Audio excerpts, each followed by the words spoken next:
Someone buried this place. Not time, not erosion, not forgetting.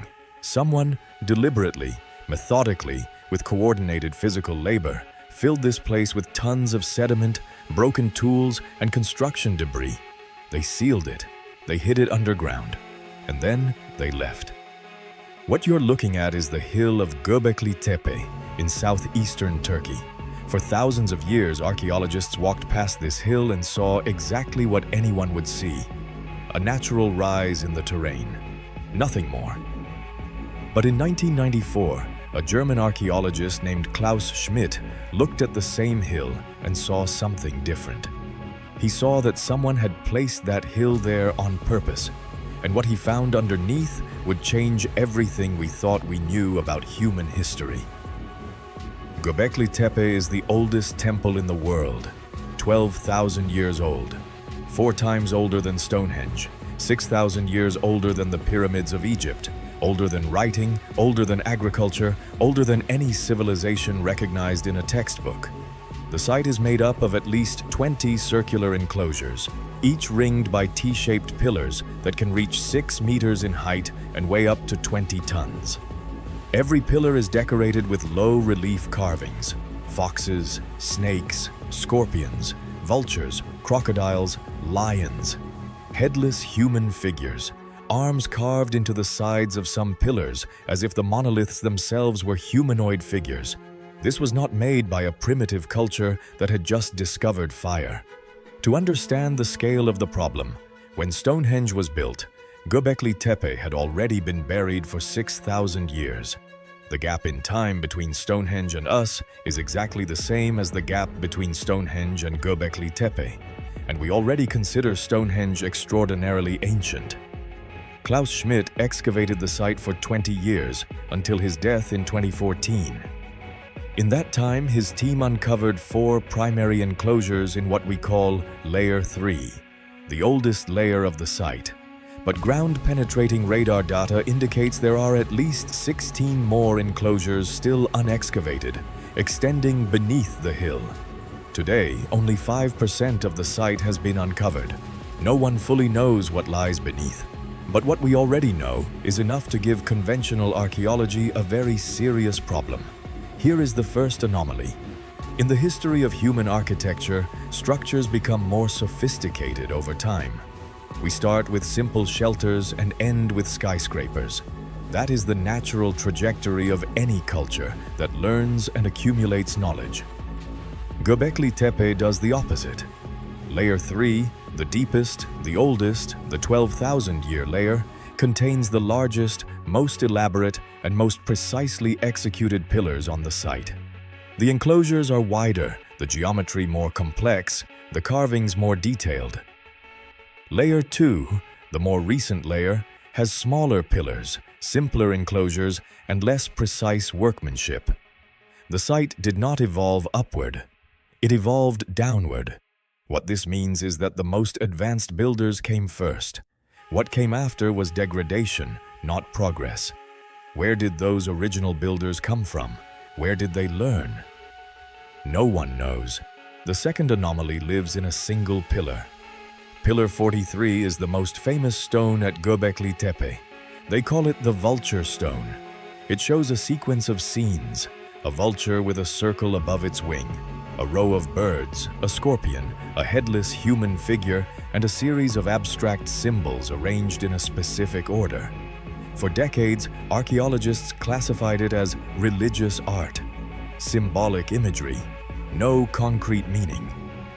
In 2017, researcher Martin Sweatman published an analysis in the Edinburgh Journal of Science and Technology that changed how we understand that pillar. Sweatman's argument is that the figures on Pillar 43 are not decorative. They are astronomical. They are a record of the sky.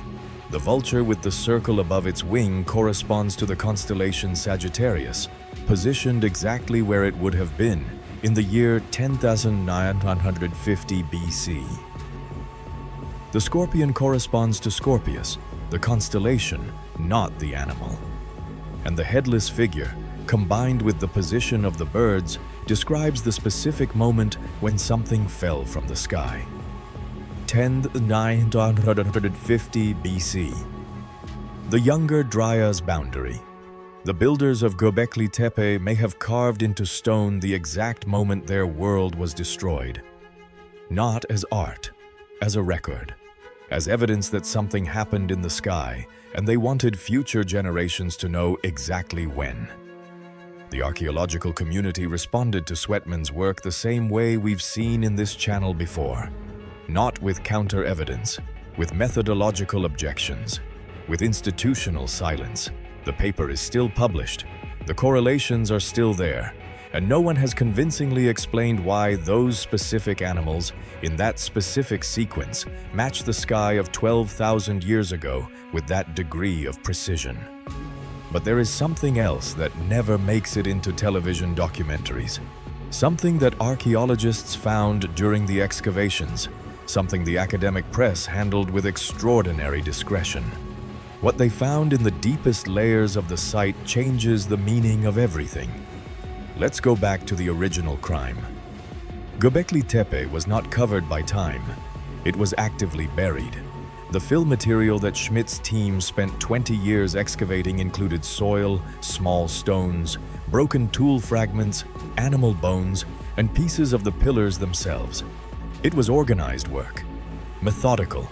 It required the same labor force that built the site in the first place, and it happened around the year 10,000 BC, which is exactly the Younger Dryas boundary, which is exactly when the comet struck, which is exactly when the oceans began to rise.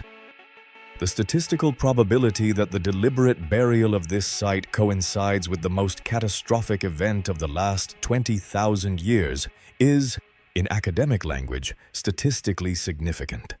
In plain language, it was not a coincidence. There are two theories for why they buried it. The first is the official archaeological theory, which is unsatisfying even to the archaeologists who defend it, that it was a ritual, that burying the temple was part of its ceremonial cycle, that they closed it when its use had ended.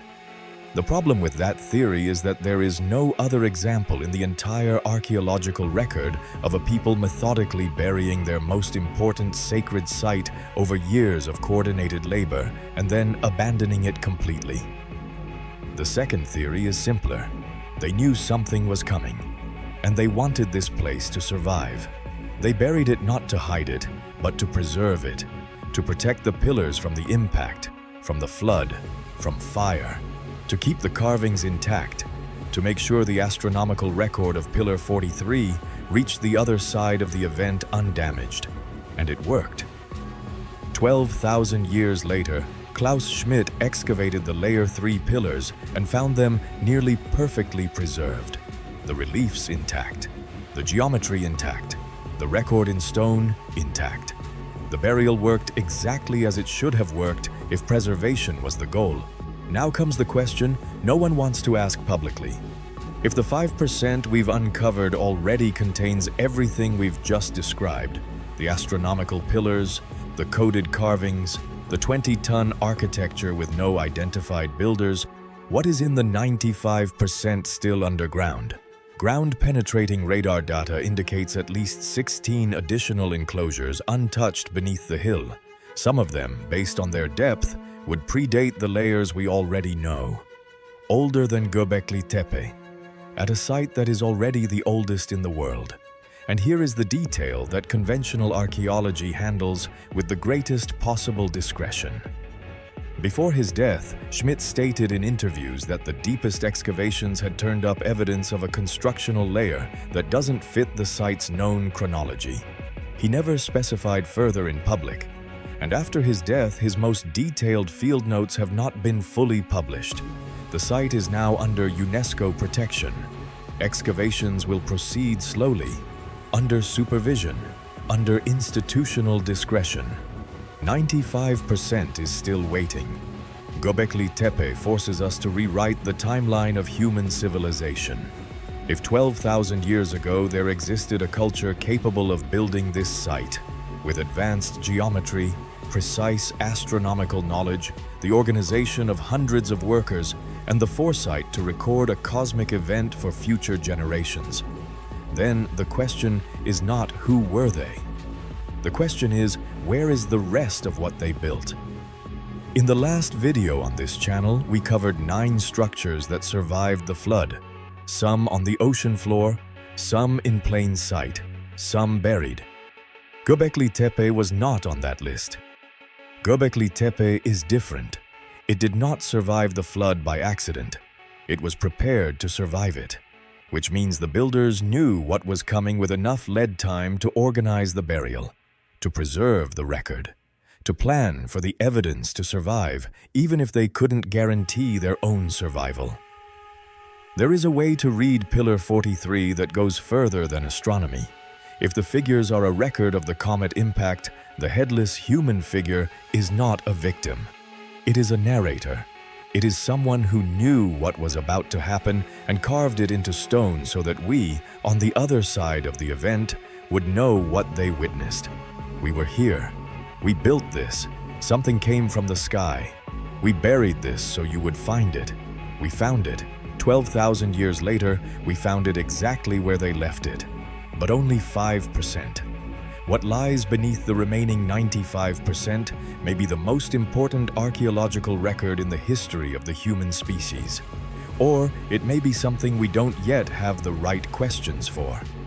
That is what makes Göbekli Tepe different from every other ancient mystery. It is not a question without an answer.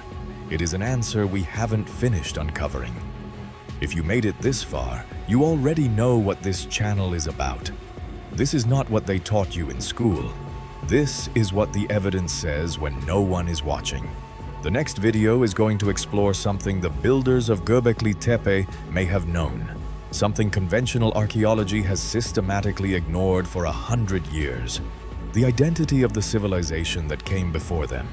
Not a theory, physical coordinates, stratigraphic evidence, and the name that texts from 5 separate ancient cultures give to that civilization. Subscribe if you don't want to miss it.